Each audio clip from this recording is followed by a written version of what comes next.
السلام علیکم ورحمۃ اللہ وبرکاتہ۔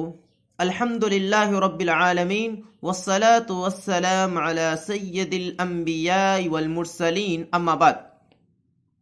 محترم ناظرین، امید کرتا ہوں کہ آپ سب بخیر ہوں گے۔ اللہ تعالیٰ آپ سب کو خیر و عافیت سے رکھے۔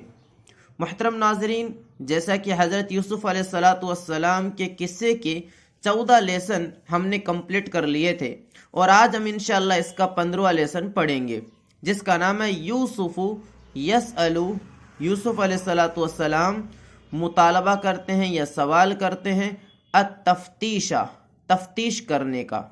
یوسف علیہ السلام تفتیش کرنے کا سوال کرتے ہیں یا تفتیش کرنے کا مطالبہ کرتے ہیں یا تحقیق کرنے کا مطالبہ کرتے ہیں۔ جیسے کہ ہم نے اس سے پہلے پڑھا تھا کہ بادشاہ کو چاہت ہوئی کہ وہ یوسف علیہ السلام سے ملاقات کرے، اس وجہ سے انہوں نے یوسف علیہ السلام کے پاس ایک قاصد بھیجا۔ چنانچہ یہی قاصد یوسف علیہ السلام کے پاس آیا۔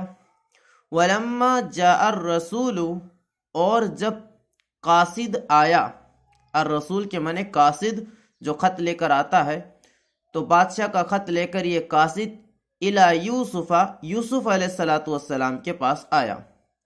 وَلَمَّا جَاءَ الرَّسُولُ الی یوسف، اور جب قاصد یوسف علیہ السلام کے پاس آیا، وَقَالَ لَهُ، اور قاصد نے ان سے کہا، یعنی یوسف علیہ السلام سے کہا، اِنَّ الْمَلِكَ يَدْعُوكَ، بے شک بادشاہ نے آپ کو بلایا ہے، بادشاہ نے آپ کو بلایا ہے۔ ما رضی یوسف، یوسف علیہ السلام راضی نہیں ہوئے، ان یخرج، کہ وہ نکلے، من السجن، جیل سے، ہاکذا، اس طرح۔ یوسف علیہ السلام راضی نہیں ہوئے کہ وہ اس طرح سے جیل سے نکلے۔ وَيَقُولُ النَّاسُ، لوگ کہیں گے، یعنی اگر ایسے ہی نکل گئے بادشاہ کے بلانے پر تو لوگ کیا کہیں گے؟ ہاذا یوسف، یہ یوسف ہے۔ ہاذا کان امسی فی السجن، یہ کل، امس کے معنی کل، یہ کل جیل میں تھا۔ انہ کان العزیز، اس نے عزیز مصر کے یہاں خیانت کی تھی۔ انہ، اس نے، خانہ یخونو کے معنی خیانت کرنا۔ انہ کان العزیز، اس نے عزیز مصر کے خیانت کی تھی، عزیز مصر کے یہاں خیانت کی تھی، اس وجہ سے یہ جیل میں تھے۔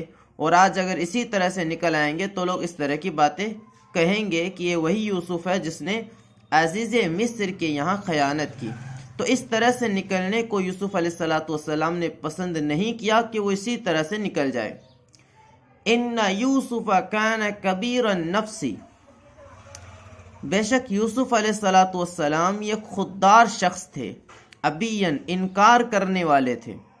ان یوسف کان کبیر العقل ذکیا، اور بے شک یوسف علیہ السلام یہ بڑے عقل مند اور ذہین تھے، بڑے عقل مند اور ذہین تھے۔ لو کان احد، لو، اگر، کان احد، کوئی ہوتا، مکان یوسف، یوسف علیہ السلام کی جگہ، فی السجن، جیل میں، تو کہہ رہے ہیں کہ اگر یوسف علیہ السلام کی جگہ جیل میں اور کوئی ہوتا، یعنی کوئی دوسرا ہوتا، وجاءہ الرسول، اور قاصد اس کے پاس آتا، الملکی، بادشاہ کا، اور بادشاہ کا قاصد اس کے پاس آتا، وقال له الرسول الملکی، اور بادشاہ کا قاصد اس سے کہتا،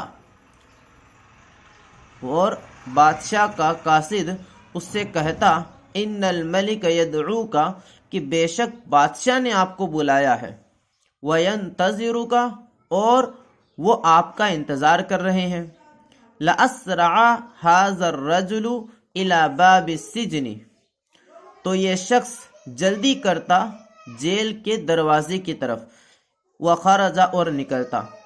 یعنی یوسف علیہ السلام کی جگہ اگر کوئی دوسرا شخص ہوتا اور اسے بادشاہ کی طرف سے کوئی بلاوا آتا تو ایسی صورت میں وہ بغیر سوچے سمجھے وہاں سے جلدی نکلنے کی کوشش کرتا. وَلَكِنَّ يُوسُفَ لَمْ يُسْرِعْ لیکن یوسف علیہ السلام نے جلدی نہیں کی بلکہ شانتی سے کام لیا. وَلَكِنَّ يُوسُفَ لَمْ يَسْتَعْجِلْ اور لیکن یوسف علیہ السلام نے جلدی نہیں کی. بل قال لرسول الملک بلکہ انہوں نے کہا بادشاہ کے قاصد سے، جو بادشاہ کا قاصد آیا تھا یوسف علیہ السلام کی طرف خط لے کر، تو انہوں نے اس سے کہا انا اريد التفتیش، میں تفتیش چاہتا ہوں، چھان بین چاہتا ہوں، تحقیق کرنا چاہتا ہوں، میں تحقیق چاہتا ہوں. انا اريد البحث عن قضیتی، انا اريد میں چاہتا ہوں، البحث تلاش، یعنی تلاش کرنا میں چاہتا ہوں کہ یا تفتیش میں چاہتا ہوں، ان قضیتی ہی میرے اپنے معاملے میں، یعنی میرے معاملے میں تحقیق چاہتا ہوں تاکہ جب میں یہاں سے نکلوں تو لوگ میرے بارے میں یہ خیال نہ کرے کہ میں نے عزیز مصر کے یہاں خیانت کی تھی.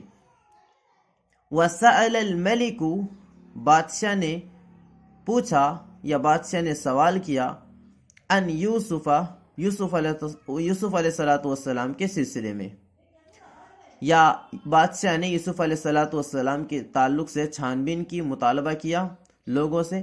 وعلم الملک بادشاہ جان گیا، وعلم الناس اور لوگ بھی جان گئے، ان یوسف بریء کہ یوسف علیہ السلام بری ہیں، بے گناہ ہیں، ان کا کوئی بھی جرم نہیں ہے جن کی وجہ سے ان کو جیل میں ڈالا گیا تھا. وخرج یوسف بریًا یوسف علیہ السلام نکلے بری ہو کر. وَأَكْرَمَهُ الْمَلِكُ اور بادشاہ نے ان کا اکرام کیا اور بادشاہ نے ان کی عزت کی. تو آج کے لیے اتنا کافی ہے. انشاءاللہ ہم اگلے سبق کو اگلے ویڈیو کے اندر پڑھیں گے. تب تک کے لیے السلام علیکم ورحمۃ اللہ وبرکاتہ.